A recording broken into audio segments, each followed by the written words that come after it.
Transformers Revenge of the Fallen, in my opinion, it is a terrible film. A lot of people consider this one of the worst movies from 2009, and I agree with that. I don't like this film. The story is all over the damn place.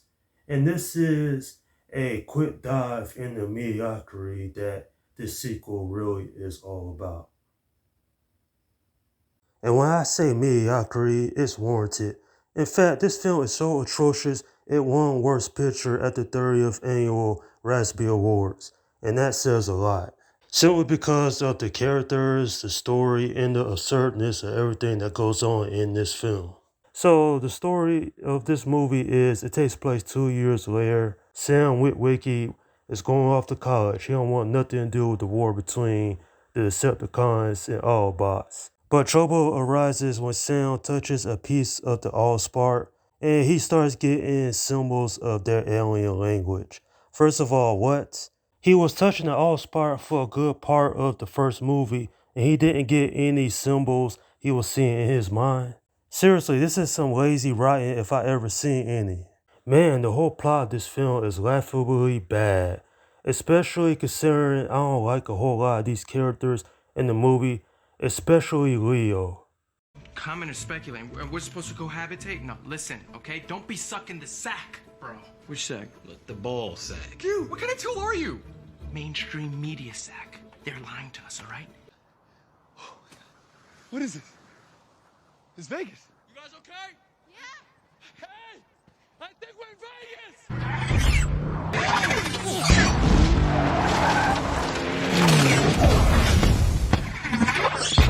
Oh, God, please! God, please! Yo, stop freaking out. Stop freaking out. Shut this guy up, huh? You see what I mean? Well, I question Leo is by far the worst character in this movie. But wait! There's more! The opening of this film begins in 17,000 BC, and I was really saying, what? What the hell's up with the continuity errors? Going back to rewatch this movie was not a joy at all. And quite frankly, there's a lot of things about this movie just makes it awfully bad, such as the juvenile humor, the jokes, and of course some issues with the story. Shia LaBeouf's acting in this film is pretty bad. At least in the first film, Sam Witwicky is a terrible character, but in this one, he's insufferable. And he makes for really a boring character. In fact, I didn't really care for any of the human characters in this movie. There is so many continuity issues in this movie that it's hard to sit through and watch this film. Like for example, Megatron is brought back by a piece of Allspark, even though that killed him in the first film. Optimus Prime is killed off in this film and brought back near the end. I was bored watching this movie. I don't like this film like I mentioned before, and this is clearly one of the lowest points in the franchise, at least up to this point.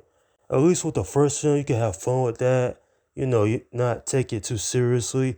But when you have the juvenile humor in this film and seeing Sam's parents being obnoxious and annoying, and then of course Leo just being a pain in the ass, then you're gonna have one of the most frustrating, disappointing comic book films that's ever been released.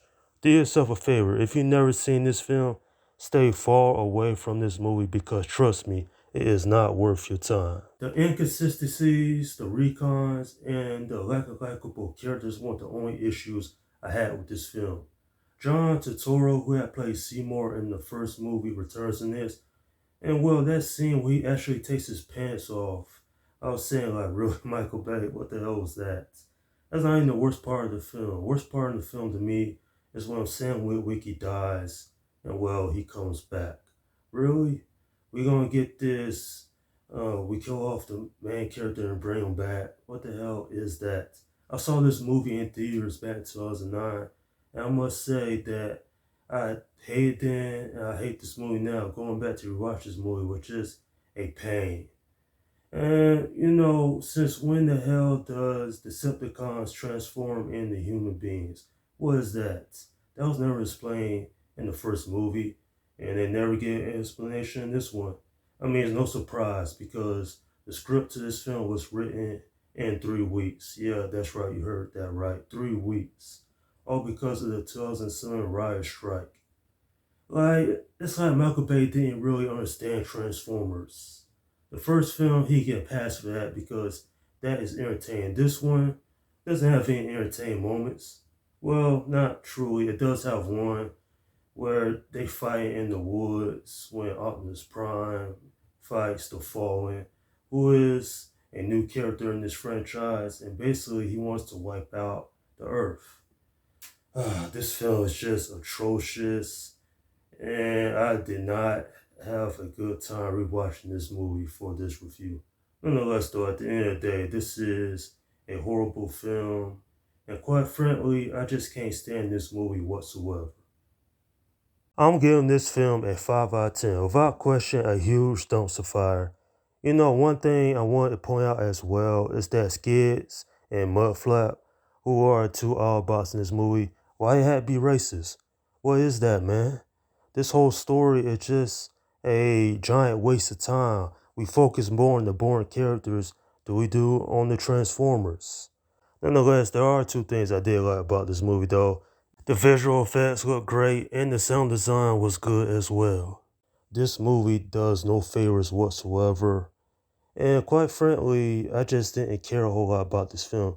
One thing I will say though, Megan Fox, she acted better in this one than she did in the first, but it's nowhere near to save this trash movie.